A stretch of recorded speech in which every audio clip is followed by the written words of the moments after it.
휴렌 박사는 계속해서 말했다. 따라서 나는 내 마음의 우주를 제로 상태로 되돌렸습니다. 그 제로에는 어떤 데이터도 없습니다. 제로 상태를 표현하는 다른 말들, 즉 호공, 텅빔, 순수 같은 말을 들어보셨을 것입니다. 어떤 말로 부르던 그건 중요하지 않습니다. 중요한 것은 내 마음이 현재 제로 상태로 돌아가 있다는 것입니다. 설령 내가 어떤 일이 일어나든 그걸 인식하지 못한다 하더라도 지금부터 제가 드릴 말씀은 지속적이고 끊임없는 영점화에 관한 것이고 저는 제로 상태에 머무를 수 있습니다. 대부분의 사람들이 휴렌 박사의 말에 집중하고 있었지만 나처럼 여전히 감을 잡지 못하고 있는 사람도 몇 명 있었다. 휴렌 박사는 말을 이었다. 여러분의 마음이 제로에 있을 때 창조가 일어납니다. 그걸 영감을 얻는다라고 합니다. 이 영감을 하와이 말로 하라고 부릅니다. 하와이에 가보신 적이 있는지 모르겠지만 하와이의 하는 영감을 뜻합니다. Y는 물을, E는 신성을 뜻하죠. 따라서 하와이는 신성의 숨결과 물이 됩니다. 하와이라는 말 자체가 정화의 과정이기 때문에 나는 어디에 가든 예를 들어 방에 들어가기 전에 점검을 합니다. 내가 모르지만 정화해야 하는 것은 무엇일까? 어떻게 되어 가는지 모르겠어. 그게 뭘까? 하고요. 내가 하와이라 불리는 정화 과정을 적용하면 나는 인식하지 못하고 있던 정보를 얻고 제로 상태로 돌아갈 수 있게 됩니다. 오직 제로 상태로요. 여러분들이 깨달아야 하는 것은 마음은 두 주인을 번갈아 한 번에 한 명씩 섬길 수 있다는 겁니다. 여러분 마음 속에 있는 다른 무엇을 섬기지 않으면 영감을 섬기겠죠. 그 다른 것이 바로 기억입니다. 얘기가 점점 더 흥미진진해지면서 한층 더 심오해졌다. 신성한 지혜는 모든 영감이 나오는 원천인데 그것은 바로 여러분 안에 있습니다. 저기 어디 밖에 있는 것이 아닙니다. 찾으러 다닐 필요가 없습니다. 찾으러 다니지 마세요. 이미 여러분 안에 있습니다. 그 다음 단계는 초의식입니다. 아주 간단합니다. 하와이인들은 이것을 아우마쿠아라고 부릅니다. 아우는 시간과 공간의 초월을 뜻하고 마쿠아는 신성한 영혼 혹은 신을 의미하죠. 즉 시간을 초월하고 경계가 없는 여러분의 일부를 뜻합니다. 여러분 속의 그 부분은 무슨 일이 일어나고 있는지 정확히 알고 있습니다. 그 다음으로 여러분에게는 의식적인 마음이 있습니다. 하와이인들은 이것을 우하네라고 부르죠. 그리고 하와이인들이 우니히필이라고 부르는 무의식의 마음이 있습니다. 따라서 깨어있기 위해 명심해야 할 점은 질문을 던지는 겁니다. 나는 누구인가? 여러분의 인격은 이러한 마음의 요소들로 구성되어 있습니다. 그런데 바로 이 마음은 비어 있습니다. 이 마음은 제로입니다. 그렇다면 여러분은 누구일까요? 여러분은 신성한 존재입니다. 그것이 제로입니다. 그런데 왜 제로 상태가 되어야 할까요? 제로 상태에서는 모든 것이 가능합니다. 모든 것이요. 여러분이 신성의 이미지로 창조된다는 뜻입니다. 나는 몇 가지 들은 바가 있기 때문에 이 점에 대해 말씀드리겠지만 여러분이 신성에 의해 정화되기를 바랍니다. 여러분은 신성의 이미지 안에서 창조되었습니다. 즉 동전의 한 면인 무한한 공으로 창조되었다는 뜻입니다. 쓰레기들을 내보내고 텅 비게 되는 순간 영감이 여러분의 존재를 채우면서 여러분은 자유로워집니다. 심지어 여러분이 자유롭다는 걸 알 필요도 없습니다. 어차피 대부분은 그걸 모를 테니까요. 어디에 있지? 어디에 있어? 난 깨끗해졌는데 말이야. 이런, 그게 어디 있는지 내게 말해봐. 더 노력해야겠군. 이렇게 대부분은 알지 못합니다. 자주 벌어지는 일입니다만 지성은 정체 상태에 빠질 때 더 깊은 수렁으로 점점 깊이 빠집니다. 하와이인들은 이걸 쿠카이 파라고 부릅니다. 쿠카이 파가 무슨 뜻인지 아는 사람 있습니까? 한마디로 지적 변비란 뜻입니다. 그러자 어떤 사람이 물었다. 어떤 사람과 분쟁이 생겼을 때 고쳐야 할 사람이 상대방이 아니라 나 자신이라고 말씀하시는 건가요? 누군가와 분쟁이 생겼다면 그건 그 사람 때문이 아닙니다. 기억이 활동하는 거죠. 우리가 상대하는 건 그 기억입니다. 우리는 바로 그 기억과 싸우고 있는 겁니다. 그 사람이 아니죠. 저는 남편이나 아내를 미워하는 사람들을 많이 봐왔습니다. 한 번은 어떤 여자가 이렇게 말하더군요. 뉴욕으로 떠날까 해요. 그곳에서 더 좋은 기회를 잡고 싶어요. 그때 신성이 말하는 것을 들었습니다. 그녀가 어딜 가든 기억은 그녀를 따라갈 거야. 휴렌 박사는 누군가 그에게 상담 치료를 신청하면 전화를 건 사람이 아니라 박사 자신을 들여다본다고 설명했다. 예를 들어보죠. 얼마 전 나는 92세 노 부인의 딸로부터 전화를 받았습니다. 그녀는 어머니가 몇 주 전부터 옆구리에 심한 통증으로 고생하고 있다고 말했습니다.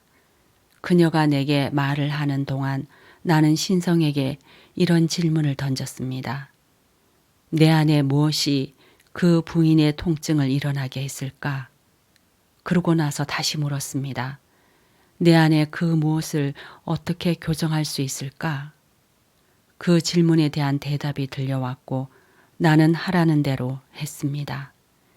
일주일쯤 뒤에 그 여자가 다시 전화를 해서는 어머니가 이제 괜찮아졌다고 말하더군요. 물론 문제가 다시 재발하지 않는다는 뜻은 아닙니다. 같은 문제로 보이는 경우에도 원인은 여러 가지일 때가 많으니까요. 하지만 나는 그 부인이 아니라 나 자신을 치유했습니다. 어떤 사람이 해외에서 벌어지는 전쟁들에 대해 물었다. 그것 또한 자기 책임인지 궁금해했다. 더 정확히 말하자면 휴렌 박사가 그것에 대해 뭘 할 수 있는지 알고 싶어 했다. 물론 나에게 책임이 있다고 생각합니다. 나는 매일 정화 작업을 하기는 하지만 그것이 해결되기를 바라며 정화 작업을 하지는 않습니다. 무슨 일이 일어날지는 오직 신만이 알죠. 나는 내 역할인 정화 작업을 할 뿐입니다. 병원들이 모두 문을 닫을 때까지요. 하와이에는 살인자들을 위한 정신병원이 더 이상 운영되지 않아요. 하와이에는 없습니다. 나는 최선을 다해 내 역할을 다하는 겁니다. 만약 내가 정화 작업을 더 많이 한다면 더 나은 결과가 나올 수도 있겠지만 나는 한 인간으로서 최선을 다하고 있는 겁니다. 휴렌 박사의 얼굴에서 점점 피곤해하는 기색이 보였다. 그만 그 자리를 끝내고 싶어 하는 것 같았다. 모두에게 인상적인 저녁 식사 자리였다. 하지만 그것이 끝은 아니었다. 다음 날 아침 나와 효렌 박사 그리고 말들의 도라는 책을 쓴 작가 엘리자베스 카이에 메코를 비롯해서 몇 명이 모여 함께 아침을 먹었다. 효렌 박사와 함께하는 시간이 길어질수록 내 마음은 점점 고요해졌다. 어쩌면 그게 제로 상태일 수도 있었다. 그때 주말 세미나를 열자는 생각이 벼랑간 떠올랐다. 이름하여 성취를 넘어서. 어디서 그런 생각이 나왔는지 알 수 없었다. 그것이 신성이 보낸 영감이라는 걸 이제는 알지만 그때는 그저 우연히 스치는 좋은 아이디어로만 생각했다. 당시에 나는 프로젝트니 여행이니 프로모션이니 보디빌딩 대회니 여러 가지로 바빴다. 굳이 할 일을 하나 더 늘릴 필요는 없었다. 그래서 나는 그 생각을 잠시 접어두기로 했다. 그러나 시간이 지나면 잊히겠거니 했던 그 생각은 도무지 사라지지 않았다.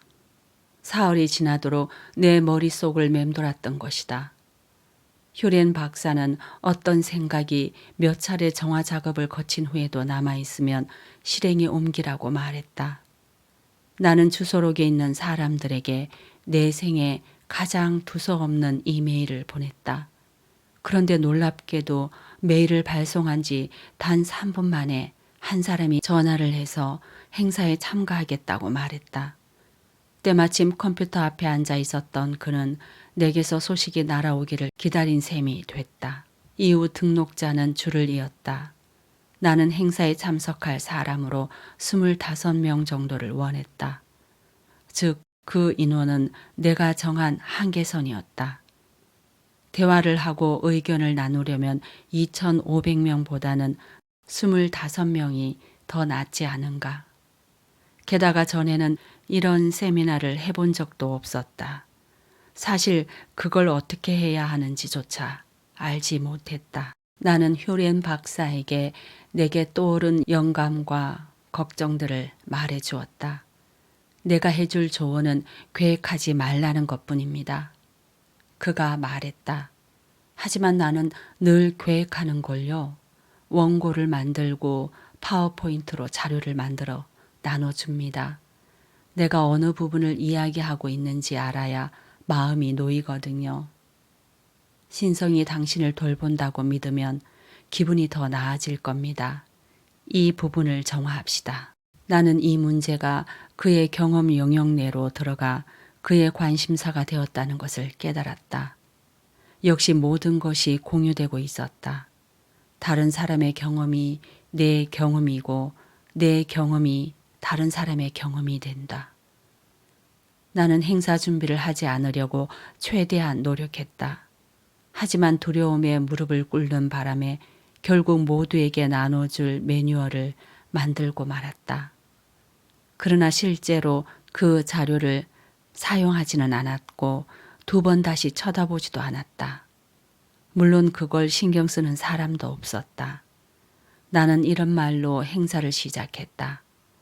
뭘 해야 할지 모르겠군요. 모두들 웃음보를 터뜨렸다. 정말입니다. 무슨 말을 해야 할지 모르겠습니다. 사람들이 또다시 웃었다. 나는 사람들에게 휴렌 박사와 호오포노포노에 대해 그리고 내가 나의 현실을 창조한다는 말에 일반적으로 생각했던 것 이상의 의미가 담겨 있는 이유에 대해 말했다. 여러분의 인생에 달갑지 않은 누군가가 있다면 그 사람은 여러분 스스로가 만든 것입니다. 여러분이 자신의 현실을 창조한다면 그들 역시 여러분이 만든 것이죠. 그 후로 경이로운 시간이 펼쳐졌다. 지금도 그때 행사에 참석한 모든 사람들과 찍은 단체 사진을 볼 때면 우리가 나눈 훈훈한 사랑을 오롯이 느낄 수 있다. 하지만 내게 이것은 시작에 불과했다. 배워야 할 것은 여전히 많았다. 어느 날 나는 텍사스주 윈벌리 공동교회의 리더 민디 허트와 함께 돈의 비밀이라는 주제로 세미나를 열었다. 세미나 후반부에 호오포노포노의 정화법을 참석자들에게 가르쳐 주었는데 세미나가 끝나고 어느 신사가 다가와서는 내게 말을 건넸다. 나는 미안하다거나 용서해 달라는 말을 잘 못합니다. 왜죠? 자유로운 신이나 신성이 내가 용서 빌기를 기다린다는 게 믿기지 않습니다. 신성이 나를 용서해야 한다고 생각하지도 않고요. 나는 잠시 생각한 후에 진작 말해 주었어야 할 말을 들려주었다. 그 말은 신성에게서 용서를 받기 위해 하는 게 아닙니다. 당신 자신을 청소하기 위한 것이죠. 신성을 향한 말이었어도 그것은 결국 당신을 정화시킵니다. 다른 말로 하면 신성은 이미 우리에게 사랑을 쏟아붓고 있다는 뜻이다. 결코 멈춘 적이 없다. 제로 상태, 한계가 없는 제로 상태는 순수한 사랑의 상태라고 표현할 수 있다. 아마 가장 근접한 표현일 것이다. 사랑은 그곳에 있다. 하지만 우리는 아니다. 따라서 사랑해요, 미안해요, 용서해요, 고마워요 라고 말함으로써 순결한 상태, 즉 사랑으로부터 우리를 차단하는 우리 안의 프로그램들과 기억들을 깨끗이 없애야 한다. 거듭 강조하지만 신성은 우리가 호호포노포노를 하는 걸 필요로 하지 않는다. 그것을 필요로 하는 건 우리 자신이다. 나는 얼마 전에 아끼는 친구로부터 가슴 아픈 사연의 이메일을 받았다. 그녀는 내게 물었다. 어떤 사람이 당신의 책을 읽고 영화 시크릿을 보고 매일 당신 블로그의 글을 읽으며 정말 최선을 다하는데도 여전히 빈털터리에 불행하고 실패만 계속하고 있다면 그 사람에게 무슨 말을 하시겠어요? 그녀의 고통이 고스란히 전해졌다. 성공을 거두기 전까지 나는 노숙자로 가난뱅이로 10년을 빈곤과 싸우며 살았다. 그랬기에 늪에 빠져버린 기분. 그게 어떤 것인지 아주 잘 안다. 당신이라면 그런 사람에게 뭐라 말하겠는가. 예전 같았으면 나는 해결책들을 제시했을 것이다. 클라우드 브리스톨의 신념의 마력을 읽어보세요. 영화 시크릿을 추천합니다. 원하는 삶을 상상해 보세요. 매일 꾸준히 명상을 하세요. 스스로를 파괴하는 문제들을 해결하세요 등등. 하지만 그런 전공법은 내가 터득한 바로는 그리고 휴렌 박사 역시 증언하는 바로는 거의 통하지 않는다. 그렇다면 어떻게 해야 할까? 당신이라면 고통 속에서 꼼짝달싹 못하는 사람을 어떻게 돕겠는가? 호호포노포노에 따르면 자기 자신을 정화하는 것이 유일한 방법이다. 내게 이메일을 보낸 친구를 포함해 나와 접촉한 사람들은 모두 어떤 기억이나 고정관념을 나와 공유하고 있으며 그것은 바이러스처럼 전염성이 강하다. 따라서 그들을 비난해서는 안 된다. 그들은 궁지에 몰려 옴짝달싹 못하는 것뿐이다. 내가 그들에게 밧줄을 던져주어도 그들은 대부분 그것을 외면하거나 오히려 자신의 목을 매다는 데 사용한다. 내가 할 수 있는 일은 오직 나를 정화하는 것뿐이다. 내가 정화되면 그들도 정화되기 때문이다. 우리가 함께 공유하는 프로그램을 비워낼 때 그것들은 모든 인류를 떠날 것이다. 요즘 내가 하는 일은 이것이 전부다. 또 이것은 휴렌 박사와 내가 처음 전화로 기나긴 통화를 했던 날 박사가 자신이 하는 일로 가장 먼저 언급한 것이기도 하다. 내가 하는 일은 정화, 정화, 정화뿐입니다. 나 역시 할 수 있는 말이라고는 사랑합니다. 미안합니다. 용서해 주세요. 고맙습니다. 가 전부다. 나머지는 모두 신성에게 달려있다. 나는 이것이 무정하다고 생각하지 않는다. 오히려 가장 깊은 마음으로부터 나오는 것이다. 이 글을 쓰고 있는 지금 이 순간에도 나는 이 작업을 멈추지 않고 있다. 자, 이제 아래의 구절을 잘 음미해 보길 바란다. 내게 편지를 보낸 그 사람의 이야기는 이제 당신의 경험이 되었다. 당신에게 치유할 책임이 있다는 뜻이다. 당신이 당신의 현실을 만들어 왔다면 이 이야기가 당신 현실의 일부가 되었으므로 이 상황 역시 당신이 만들어낸 것이다. 나는 당신을 사랑합니다란 말로 이것을 치유하기를 바란다. 당신이 당신 자신을 치유할 때 내게 편지를 쓴 사람과 그 프로그램을 공유한 모든 사람들이 치유될 것이다. 사랑합니다. 미안합니다. 용서해 주세요. 고맙습니다. 오늘은 여기까지 읽겠습니다. 함께 해주셔서 감사합니다.